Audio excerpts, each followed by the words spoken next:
Hi viewers, welcome to BRK entertainment. నేను మీ ఉమా. ఈరోజు మనతో పాటు ఉన్నారు. యాక్చువల్గా ఈయన ఎప్పటి నుంచో నాకు ఒక డౌట్ ఉండిపోయింది. ఏ సినిమాలో అయినా సరే ఒక పోలీస్ క్యారెక్టర్ ఉందంటే డెఫినెట్గా ఈ ఆర్టిస్ట్ అక్కడ ఉంటారు. నన్ను అతను ఎవరో కాదు, శ్రీనివాస్ గారు. నమస్తే సార్. నమస్తే అండి. నమస్తే. నాకు ఫస్ట్ మిమ్మల్ని కలవంగానే నేను అడగాలనుకున్న క్వశ్చన్, మీకు పోలీస్ డ్రెస్ మీరు స్టిచ్ చేయించేసుకున్నారా? లేదండి, ఇప్పటికే అన్ని అవే వస్తున్నాయి. ఆ స్టిచ్ చేసుకుంటే మనదే తీసుకుపోవాల్సి వస్తుంది. అది పెట్టుకోలేదు. అంటే మ్యాక్స్ నాకు తెలిసినంత వరకు డెఫినెట్గా పోలీస్ దానిలో డెఫినెట్గా మీ క్యారెక్టర్ అనేది ఒకటి ఉంటుంది. అవును. సో ఇంకా మీకు అది కంటిన్యూషన్ కాల్ చేయగానే మీకు చెప్పేస్తారు సార్ పోలీస్ క్యారెక్టర్ మీ డ్రెస్ ఇదని. మ్యాక్సిమం అవే చేశా. అప్పుడప్పుడు అడపదడప అన్నీ చేశాను. బట్ మేజర్గా పోలీస్ రోల్స్ చేశాను. 200 సినిమాలకి పైగా నటించారు. అవును. సో ఎక్కువ పోలీస్ క్యారెక్టర్ ఇప్పుడు ఈ 200 సినిమాల్లో పోలీస్ క్యారెక్టర్ ఎన్ని సినిమాలు చేస్తుంటారు సార్? 70 సినిమాల దాకా చేశాను. 70 సినిమాలు పోలీస్ క్యారెక్టర్స్ చేస్తుంటారు. సీరియల్స్లో కూడా. అది నేను చూసాను, సీరియల్స్ లో కూడా చూసాను నేను. సీరియల్స్ లో కూడా పోలీస్ క్యారెక్టర్స్ చేస్తున్నారు. హరిత గారి సీరియల్ ఒకటి నేను చూసాను. హరిత గారి సీరియల్లో ఫాదర్ రోల్ చేశారు. బట్ సీతామహాలక్ష్మి అని మా టీవీలో తెలుసు, నాగబాబు గారిది నేను అనేది కాంబినేషన్. సో అందులో ఎస్పీ రోల్ చేశాను. అదే అంటున్నాను, నేను ఎక్కడ చూసినా మ్యాక్స్ మిమ్మల్ని చూస్తే కనుక. రీసెంట్గా 2 సినిమాలు చేసిన వాటిల్లో కూడా అది కమిషనర్ రోల్ చేశాను. కమిషనరే. అమెరికా అమ్మాయిలో కూడా కమిషనర్ రోల్ చేశాను. చాలా ఉన్నాయి. ఇప్పుడు రీసెంట్గా రిలీజ్ అయ్యేదిలో సీఎం పెళ్ళం. ఆ సినిమాలో అసలు మీ రోల్ ఎలా ఉంటుంది సార్? అసలు ఏంటి ఆ సినిమా, ఏంటి అసలు అంటే పోలీస్ క్యారెక్టరే ఉంటుందా ఎట్లా? లేలే, పోలీస్ కాదు, ఆల్మోస్ట్ విలన్ క్యారెక్టర్ లాగా ఉంటుంది. అంటే ఐ థింక్ చాలా కొత్తగా ఉంది. విలన్ అనేది మీరు చాలా తక్కువ చేస్తారని నా ఫీలింగ్. అంటే అపోజిషన్ లీడర్, నా వల్లనే ఇష్యూస్ జరుగుతూ ఉంటాయి. సో అది కైండ్ ఆఫ్ విలన్, సోబర్గా ఉంటూ విలన్ ఈ రోల్స్ ఉంటాయి. సో మీరు రియల్ లైఫ్లో పోలీస్గా చేయడం అనేది పక్కన పెడితే, మీ రియల్ లైఫ్లో పోలీస్గా చేయాల్సింది మీ క్యాస్ట్ వల్లే నేను చేయలేకపోయాను అనేది నేను విన్నాను. అసలు దాని బ్యాక్ స్టోరీ ఏంటి? అంటే ఫార్వర్డ్ కాస్ట్. ఎస్, ఫార్వర్డ్ కాస్ట్కి రిజర్వేషన్ ఉంది కదా. అయితే 13 days ఎక్సెస్ ఏజ్, 13 రోజుల ఎక్సెస్ ఏజ్ అయ్యింది నాది. అందుకని నా అప్లికేషన్ యాక్సెప్ట్ చేయలేదు. సరే, దానికోసం గ్రాడ్యుయేషన్ కంప్లీట్ చేసి అదే టార్గెట్ చేసుకొని చదివాను. చివరికి వస్తే అలా ఎండ్ అయింది. అది వదిలేసి ఎల్ఎల్బి చేశాను. సో కాకపోతే మీరు ప్రాపర్ హైట్, ఎక్సర్సైజ్లు ఇవన్నీ అంటే యాప్ట్ సరిపోతారు. బట్ మీరు అంత ట్రై చేసినందుకు రియల్ లైఫ్లో మొత్తం మీకు ఇవే క్యారెక్టర్స్ వస్తున్నాయి. అవును, అట్లా అన్ని ఫుల్ఫిల్ అయిపోయినాయి అన్నట్టు. అంటే దానిలో అయితే ఒకటే పోస్ట్ ఉండేదేమో. కరెక్ట్. మల్టిపుల్ పోస్టులు వచ్చేసినాయి. అన్నీ చేసా ఆల్మోస్ట్, ఎక్సెప్ట్ కానిస్టేబుల్ అన్నీ చేశా. సో అసలు ఆ టైంలో ఏ ఇయర్లో ఇది ట్రై చేశారు? ఆ టైంలో మీరు అసలు ఎలా దాని నుంచి ఓవర్కమ్ అయ్యి బయటకు వచ్చారు సార్? అసలు this was 86, 86 after completion of my graduation.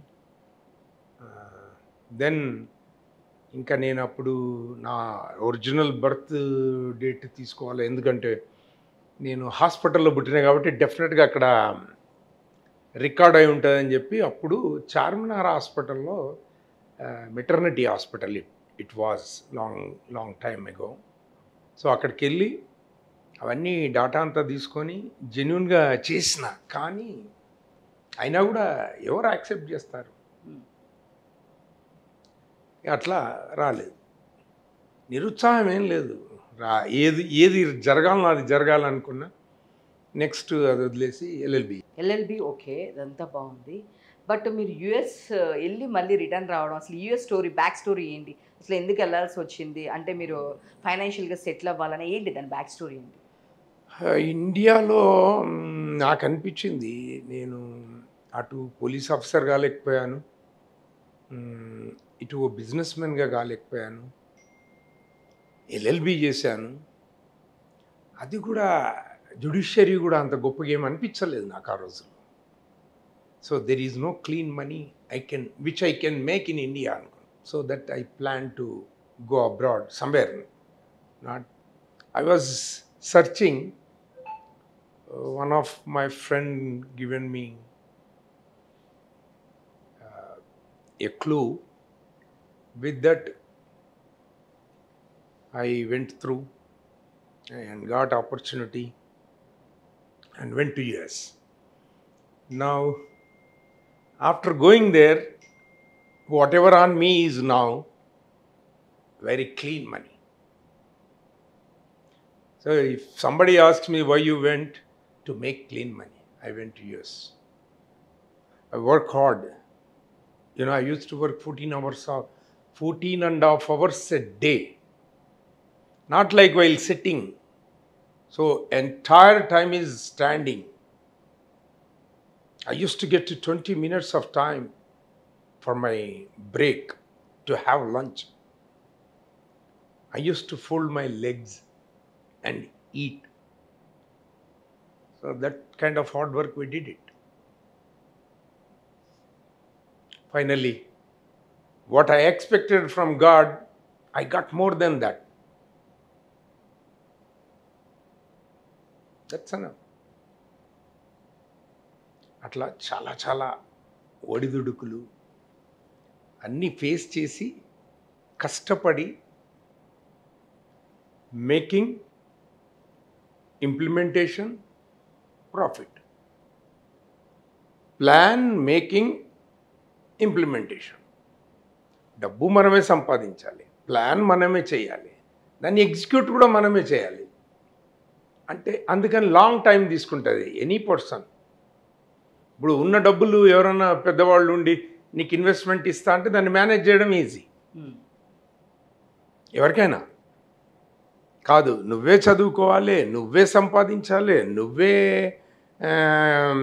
Business ఏదో ఎస్టాబ్లిష్మెంట్ కోసం చేయాలి, ఇటు ఫ్యామిలీ బ్యాలెన్స్ చేయాలి. At the time I was married, I was having kids. So it was very tough, but I managed like anything. నేను కాకుండా ఇంకా నా ప్లేస్లో ఎవరైనా ఉంటే అంతవరకు రాలేకపోదురేమో అనిపిస్తుంది ఒక్కోసారి.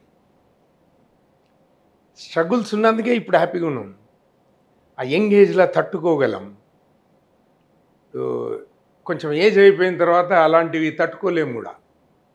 That is what the life. Super. మీరు అన్నారు ఒక మాట, క్లీన్ మనీ అని చెప్పేసి. అంటే ఇండియాలో క్లీన్ మనీ సంపాదించలేము. Clean money in the sense అడుగడుగున అబద్ధాలు, అడుగడుగున how to pull others leg అనేదే ఉంటుంది మన ఇంటెన్షన్. ఎవడన్నా స్ట్రేట్ ఫార్వర్డ్గా వెరీ ఫ్యూ పీపుల్ ఏదో మైండ్లోటి హార్ట్లోటి చేసేది ఒకటి. ఎవరైనా ఇటు కుటుంబం వాళ్ళైనా అటు ఫ్రెండ్స్ అయినా, ఇంకా అక్కడికో ఇక్కడికో ఫ్రెండ్స్ అయినా కనీసం అనగలుగుతాం, వాడిని ఏదైనా షేర్ చేయగలుగుతాం. ఫ్యామిలీస్ కానీ ఇట్లనే అదే అన్నీ జిగ్జాగ్ అన్నీ అనుభవించి చెప్పే స్టేట్మెంట్ అది. And not in a single day I'm not stating like that. After I gone through everything, అన్నీ అయిన తర్వాత ఆ స్టేట్మెంట్ వచ్చింది. సో నేను ఇంకొక బ్యాక్ స్టోరీ విన్నాను. అంటే మీరు లీగల్ నుంచి వచ్చారు కాబట్టి, జడ్జి కాబట్టి మీకు ఏదో కాల్ వచ్చింది జడ్జిగా చేయాలి అంటే, మేబీ కోర్ట్ జడ్జిగా చేయాలి అని చెప్పేసి సినిమాకి కోర్ట్ జడ్జిగా చేయాలేమో అనుకొని వెళ్ళిన తర్వాత సమ్ డిఫరెంట్ అంటే ఏంటి బ్యాక్ స్టోరీ? సమ్ డిఫరెంట్ అంటే తేజ గారి మూవీ జై సినిమా, వాళ్ళు ఏదో పేపర్ యాడ్ ఇచ్చారు, అప్లై చేసాము. లక్షల మందిలో మనదొకటి పిక్ చేశారు. మనకి ఇక్కడ మళ్ళీ పేపర్లు ఏమి ఇచ్చారు, 40 మెంబర్స్ని మెయిన్ క్యారెక్టర్స్గా పిక్ చేశాను అన్నాడు. మనకు వస్తుందా అనుకున్నాను. ఆ తర్వాత ఏమైంది, వాళ్ళు రోజు ఫైన్ డే ఇట్లా జడ్జి రోల్ ఉంది కావాలన్నాడు. జడ్జి అంటే నేను కోర్టు జడ్జి అనేమో అనుకొని, సరే మనకు దగ్గదే వచ్చింది, ఏదో అడ్వకేట్ కదా జడ్జి రోల్ వచ్చింది అనుకున్నా. కానీ అది ఆ జడ్జి కాదు. ఇప్పుడు బాక్సింగ్ రింగ్లో పాయింట్స్ వేస్తారు చూడు, ఆ జడ్జి రోల్. అది అనౌన్స్మెంట్ చేయడం, అక్కడికి పోయిన తర్వాత అది కూడా మారిపోయింది. అనౌన్స్మెంట్ చేయడం, పాయింట్స్ అనౌన్స్ చేయడం, అనౌన్సర్గా ఉండిపోయినా. అట్లా అక్కడి నుంచి కెరియర్ స్టార్ట్ అయింది. సో ఇప్పటికి మీరు చాలా మూవీస్ చేశారు, డైలాగ్స్ చెప్పుంటారు. సో తేజ గారి తర్వాత మీకు తర్వాత ఆపర్చునిటీస్ అసలు ఈ పోలీస్ క్యారెక్టర్ అనేది ఎవరు స్టార్ట్ చేశారు? అది ఇప్పుడు వరకు అలా కంటిన్యూ అవుతుంది. అంటే ఫస్ట్ అది ఏ డైరెక్టర్ మీకు స్టార్ట్ చేశారు? అదేమైందంటే నేను యాక్చువల్లీ జై సినిమా చేసిన తర్వాత వస్తా నీ వెనుక అని ఒక సినిమాలో విలన్ రోల్ చేశారు. హ్మ్. అది ఇంకా రిలీజ్ అవ్వలేదు. మంచి రోల్ అది. బట్ అది చేసే కోవలో నాకు అక్కడ ఫ్రెండ్స్ అయ్యారు. హరిబాబు అని ఇప్పుడు సోడా గోలీ సోడా డైరెక్టర్ హ్మ్. ఫ్రెండ్ ఉండే. అయితే తను ఏమన్నాడు, సార్ ఇక్కడ ఘర్షణ సినిమాకి సెలెక్షన్స్ జరుగుతున్నాయి, మీరైతే కరెక్ట్ సరిపోతారు సార్, వాళ్ళు ఏదో కమిషనర్ ఆలోచిస్తున్నట్టున్నది, వెళ్ళండి సార్ అన్నాడు. Even he is the one who pushed me. Okay. So వెళ్ళాను. వెళ్తే సెలెక్ట్ అయ్యి అక్కడి నుంచి పడతా ఉంది. కృష్ణలో ఫస్ట్ షాట్ అసలు మీ ఎక్స్పీరియన్స్ ఏంటి? ఎవరితో కాంబినేషన్ అక్కడ ఫస్ట్? వెంకటేష్ గారితో అందరు పోలీస్ ఆఫీసర్స్తోని, వెంకటేష్ గారు కూడా పోలీస్ ఆఫీసర్ కాబట్టి వాళ్ళతోనే అన్ని కాంబినేషన్. సార్ని ఫస్ట్ టైం వెంకటేష్ గారిని చూసినప్పుడు మీ ఎక్సైట్మెంట్ ఏంటి? అంటే ఫస్ట్ టైం అప్పటి వరకు మీరు అప్పుడే ఒక మూవీ చేసి నెక్స్ట్ మూవీకే మూడో మూవీ అది. Okay, third movie.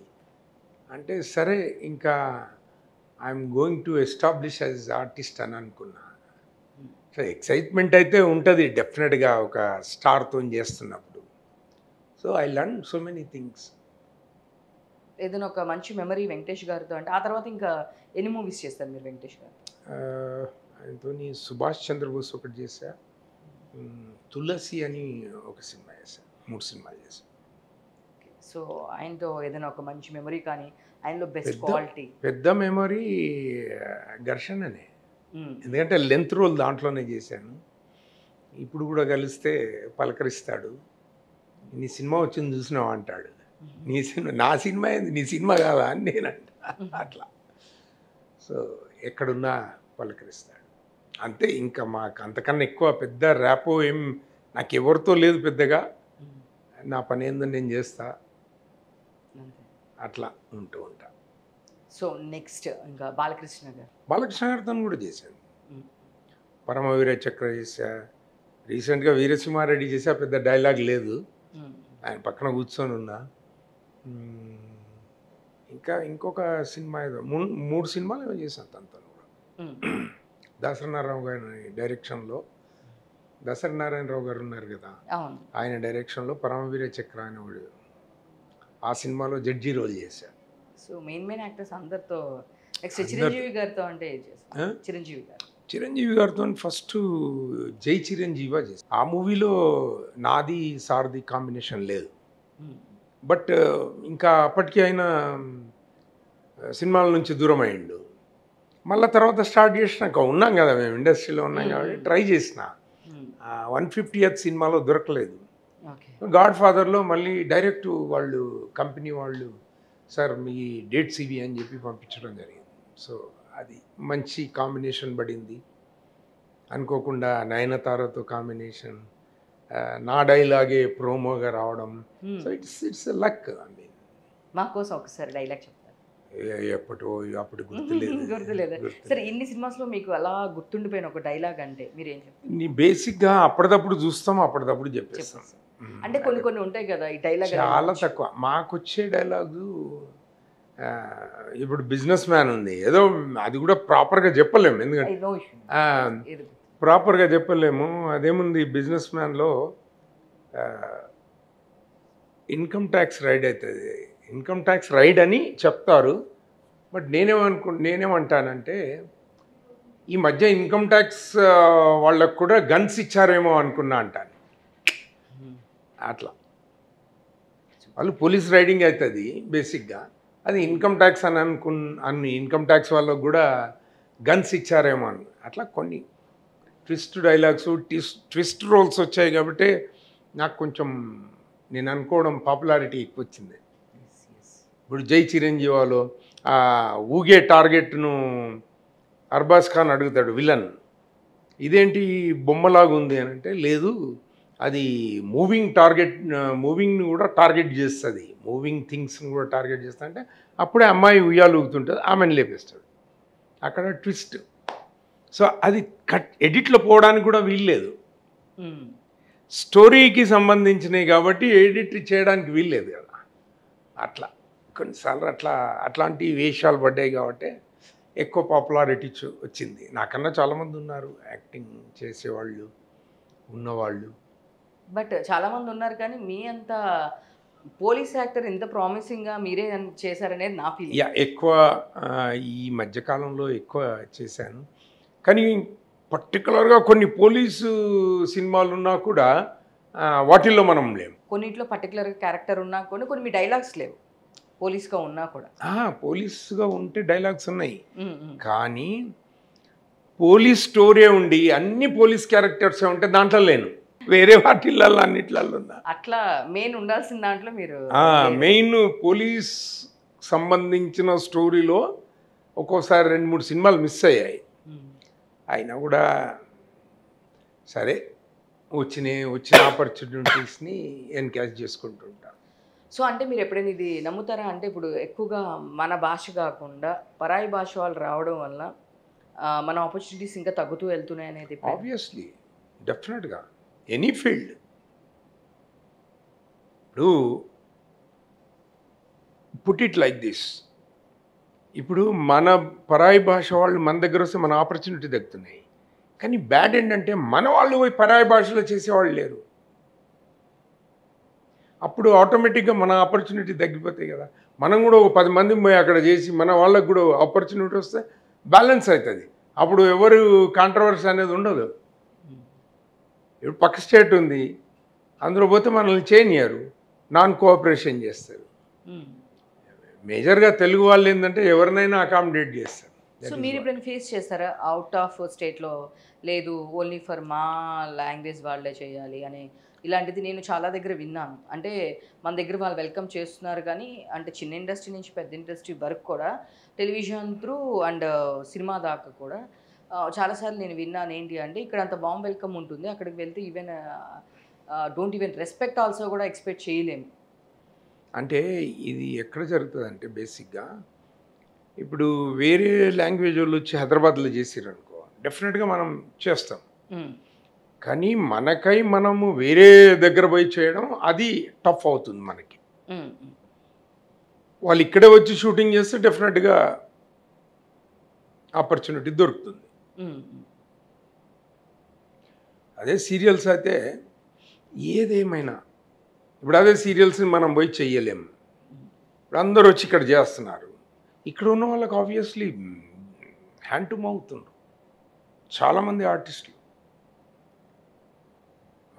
ఒక్కొక్కరిని ఇట్లా తట్టితే హృదయ విదారక గాథలు బయటపడతాయి. అరే చూడటానికి ఇలా ఉన్నారు ఇండస్ట్రీ అని, బట్ కదిలిచ్చామనుకో, జెన్యూనిటీ వాళ్ళు బయట పెట్టారనుకో, నీకు నాకు అందరికీ కళ్ళల్లో నీళ్ళు వస్తాయి. అబ్బా ఇంత ఘోరంగా ఉందా, ఇంత స్ట్రగుల్ అవుతున్నారా వాళ్ళు అనిపిస్తుంది, బాధేస్తుంది ఒక్కోసారి. అంటే మీరు టెలివిజన్ ఇండస్ట్రీలో కూడా వర్క్ చేశారు కాబట్టి నేను తెలుసు, దగ్గరగా చూశాను కాబట్టి తెలుసు. Still I'm working. ఏం సీరియల్స్ చేస్తున్నారు ఎట్ ప్రెజెంట్? రీసెంట్గా ఈటీవీది బొమ్మరిల్లు అని చేశాను. నేను గెస్ట్ రోల్స్ మాత్రమే చేస్తున్నాను. మళ్ళీ ఎక్కువ టైం అంటే మళ్ళీ నాకు సినిమాలకి డేట్స్ కష్టం అవుతాయి. సరే ఎప్పుడు వస్తుందో తెలియదు, కానీ మళ్ళీ అక్కడ వాళ్ళకు టెలికాస్ట్ ప్రాబ్లం అవుతుంది. వాళ్ళని కూడా తప్పు పట్టేది ఏం లేదు, వాళ్ళకి టెలికాస్ట్ ప్రాబ్లం అవుతుంది. వాళ్ళు అడగగానే ఇది చేయకపోవచ్చు, లీవ్ దొరకపోవచ్చు. సో కాబట్టి గెస్ట్ రోల్సే ఎక్కువ చేస్తున్నా ప్రస్తుతానికి. రీసెంట్గా మా టీవీలో చిన్ని సీరియల్ చేశా. అప్పుడు అడపదడప చేస్తూనే ఉంటా, రెండు బ్యాలెన్స్ చేస్తుంటా, కవర్ చేస్తున్నారు. రీసెంట్గా ఒకటి రుద్ర అని, అంటే పేర్లు షూటింగ్ చేసేటప్పుడు ఒక పేరు ఉంటుంది, తీరా కంప్లీట్ అయిన తర్వాత ఇంకో పేరు వస్తుంది. అట్లా చాలా జరుగుతూ ఉంటాయి. సో బుల్లితెర వెండితెర రెండు కవర్ చేస్తున్నా. అదే అనుకున్న దానికన్నా అచీవ్ ఎందుకైనా అంటే ఎప్పుడో ఒకసారి కనపడితే చాలు టీవీల్లో, సినిమాల్లో, స్క్రీన్స్ మీద అనుకున్నా. కానీ అంతకు 100 రెట్లు 200 రెట్లు చేశాను కాబట్టి అనుకున్న దానికన్నా ఎక్కువ చేస్తున్నాను. సో మ్యాక్స్ ఆఫ్ అందరు హీరోలతో చేశారు, వితౌట్ రామ్ చరణ్తో ఒక్కరితోనే మీరు స్క్రీన్ షేరింగ్ లేదని విన్నాను. లేదు. అవును. సో ఎందుకని అంతమందితో అయ్యింది, బట్ ఆయన ఒక్కడితోనే కుదరలేదు. కుదరలేదు. కుదరలేదు. సో పవన్ కళ్యాణ్ గారితో పవన్ కళ్యాణ్ గారితోని 4 మూవీస్ 5 మూవీస్. జల్సా, ఇది గబ్బర్ సింగ్, సర్దార్ గబ్బర్ సింగ్, అంతకుముందు ఇంకో మూవీ, చాలా చేశాను. లక్కీ ఏంటంటే నాగబాబు గారితో సినిమాలో చేసిన, పవన్ కళ్యాణ్ గారితో చేసిన, చిరంజీవి గారితో చేసిన, ఆ ముగ్గురు బ్రదర్స్తో చేసిన. అదే అంటున్నారు, ముగ్గురితోనూ కవర్ చేశారు. అండ్ నాగబాబు గారు సీరియల్లో కూడా చేస్తారు మీరు, ఈవెన్ సీరియల్లో చేసిన. తను సీరియల్లో కూడా యాక్ట్ చేసింది కాబట్టి ఆపర్చునిటీ నాకు వచ్చింది. ఎట్లా ఉంటారు ఆన్ స్క్రీన్? మీరు స్క్రీన్ షేరింగ్ ఉంది కాబట్టి ముగ్గురులో ఉండే కామన్ క్వాలిటీ, కళ్యాణ్ గారు, చిరంజీవి గారు, నాగబాబు గారు మీరు చూసిన ఒక కామన్ క్వాలిటీ అంటే మనం షాట్ ఉన్నప్పుడు మాట్లాడితే పలకరిస్తారు, అందరూ సౌమ్యంగా మాట్లాడతారు. మనం వాళ్ళని ఎక్కువ డిస్టర్బ్ కూడా చేయం కదా, మన పని ఏందో మనం చేస్తాం. చిరంజీవి గారు కొంచెం వీళ్ళిద్దరికన్నా నాకు చిరంజీవి గారే చనువు తీసుకుంటా ఎక్కువ. ఎందుకంటే తన పార్టీలో పనిచేశాను నేను, పిఆర్పిలో పనిచేశాను కాబట్టి ఆ చనువు తీసుకుంటాను. మాట్లాడిస్తా, ఎక్కడున్నా ఎప్పుడున్నా విష్ చేస్తా అట్లా. సో వాళ్ళ కామన్ క్వాలిటీ అంటే ఏం చెప్తారు ముగ్గురు అన్నదమ్ములు? కామన్ క్వాలిటీ ఇంకేం ఏముంటుంది, వాళ్ళు ఇప్పుడు చెప్పాలని అంటే కామన్ క్వాలిటీ లీడర్షిప్. వాళ్ళ ముగ్గురు కూడా లీడర్స్ అయినారు కదా ఇప్పుడు ఒక ఫ్యామిలీలో. అట్లా ముగ్గురు లీడర్స్, ముగ్గురు యాక్టర్స్, ముగ్గురు హీరోలుగా చేసిండ్రు, ముగ్గురు లీడర్స్ అయినరు. సో మీరు సీరియల్స్ సినిమాలు చేస్తున్నారు కాబట్టి ఏది ఎక్కువ కంఫర్ట్ జోన్ అనేది, సీరియల్స్ అని చెప్తారా, సినిమాలు అని చెప్తారా? దేనికదే. ఇప్పుడు సీరియల్ ఏమో తక్కువ ఉంటుంది, స్కోపు, స్పెండింగ్, లెంత్ ఎక్కువ ఉంటుంది. కొత్తగా వచ్చే వాళ్ళకు సీరియల్ చేసి సినిమాకి వస్తే బాగుంటుంది. సో అంటే ఇంకోటి అన్నీ నేర్చుకోవడానికి ఆస్కారం ఉంది. సో ఇంకొకటి కూడా విన్నాను, సీరియల్లో చేసే వాళ్ళకి సినిమాలు ఆపర్చునిటీ చాలా తక్కువ ఉంటుంది. అట్లా ఏం లేదండి, మేము చేస్తున్నాం కదా, పర్ఫార్మెన్స్ అంతే. ఒక్కోసారి ఇప్పుడు అట్లనే అంటారు, మళ్ళీ స్టేజ్కి సీరియల్కి తేడా ఉందంటారు. స్టేజ్ మీద నుంచి వచ్చిన వాళ్ళకు సీరియల్ ఇయర్ అని అంటారు, అట్లా కూడా ఉంటుంది. చెప్పలేము. ఇక ఒక ప్లాట్ఫామ్ నుంచి ఇంకో ప్లాట్ఫామ్ పోతే కొంచెం వేరియేషన్ ఉంటుంది, డెఫినెట్గా కొంచెం వేరియేషన్ ఉంటుంది. సినిమాటిక్ వేరు, సీరియల్ వేరు. అది అర్థం చేసుకుంటే అక్కడ పోయినప్పుడు అలా ఉండాలి, ఇక్కడ వచ్చినప్పుడు ఇలా ఉండాలి, అంతే తేడా. సో రెమ్యునరేషన్ పరంగా సీరియల్ బాగుందా, సినిమాలు బాగుంది? Obviously cinema is good. More remuneration, more viewers, more popularity. ఇప్పుడు సీరియల్కి లేదని కాదు, సీరియల్ నడుస్తూనే ఉంటుంది. నాకు సీరియల్ ద్వారా కూడా చాలా పాపులారిటీ వచ్చింది. కుంకుమ పువ్వు సీరియల్ ద్వారా చాలా అసలు అది ఎపిసోడ్లు నేను ఆ కుంకుమ పువ్వు చూశాను. ఆ హీరో కొన్ని రోజులు కనిపించాడు, ఎక్కడెక్కడ రిలేషన్స్ ఉంటాయి. నాకు అసలు ఒక స్టేజ్లో ఇంకా ఇది అసలుకి ఎండ్ కాదా అని ఒక దీనికి వచ్చేసాను నేను అసలుకి. అవును, ఆ హీరో కొన్ని రోజులు కనిపించాడు, సడన్ గా ఒక పెద్దవాడి క్యారెక్టర్ వస్తుంది. మీరు చూస్తేనేమో హరిత గారి వాళ్ళకి ఇట్లా దానిలో మీరు 2-3 జనరేషన్స్ చేంజ్ అయినాయి. 2-3 జనరేషన్స్ లో ఫస్ట్ జనరేషన్ మాది, సెకండ్ జనరేషన్ పిల్లలు మళ్ళీ హీరోస్ చేంజ్ అయ్యారు, మళ్ళీ హీరోస్ చేంజ్ అయ్యారు, అట్లా 3 జనరేషన్స్ చేంజ్ అయినాయి. గ్రాండ్ పా అవుతుంటే 3 జనరేషన్స్. అదే ఒక్కొక్కసారి అంటే మరి అంత రెగ్యులర్గా వాచ్ చేయం కానీ బట్ చూస్తుంటాం కదా. ఎప్పుడో స్టార్టింగ్లో ఏదో టైంలో చూస్తుండే వాళ్ళము ఒక పాయింట్లో, ఆ తర్వాత ఎప్పుడైనా చూసాం అనుకో అసలు దానికి దీనికి సంబంధం ఉండదు, సడన్గా క్యారెక్టర్స్ అని చేంజ్ అయ్యి కనిపిస్తూ ఉంటాయి. ఏదే కానీ సొసైటీకి అనుగుణంగానే జరుగుతుంది. ఇప్పుడు ఓ ఫోన్ వచ్చింది, అరచేతిలో ప్రపంచం అంటున్నాం. ఇప్పుడు బ్రహ్మంగారు ఎప్పుడో రాశారు అరచేతిలో ప్రపంచాన్ని చూస్తారని. అది ఇప్పుడు అరచేతిలో ప్రపంచాన్ని చూస్తున్నాం. ఏది కావాలన్నా ఇక్కడ ఉంది. ఒక ఫోన్ కావాలంటే, మేము మా ఇంటికి ఫోన్ కావాలంటే ఆల్మోస్ట్ 7-8 ఇయర్స్ వెయిట్ చేయాల్సి వచ్చింది విలేజ్లో ఫోన్ రావడానికి. హైదరాబాద్లో రావడానికి కూడా 3 ఇయర్స్ పట్టింది ఫోన్ అప్లై చేసిన తర్వాత. ఓహో. ఇప్పుడు ఇంటికి వచ్చి సిమ్ కార్డ్ ఇస్తున్నారు. అప్పుడు ఊరికి ఒక ఫోన్ ఉంటే మా గొప్ప, ఇంటికి ఒక ఫోన్ అయింది, ఆ తర్వాత మనిషికి ఒక ఫోన్ అయింది, కుటుంబానికి ఒక ఫోన్ అయింది, తర్వాత మనిషికి ఒక ఫోన్ అయింది, ఇప్పుడు మనిషికి 1, 2, 3 ఫోన్లు. అట్లా అది చేంజ్ ఓవర్ అంతే. ఇవన్నీ చూడాల్సి వచ్చింది, ఇంకేం చూడాలనుకుంటున్నాను. మీరు అప్పటి నుంచి ఉన్నారు కాబట్టి 3 ఇయర్స్ దగ్గర నుంచి 3 minutesలో ఫోన్ వచ్చే దీని వరకు Yes, చేంజ్ yes.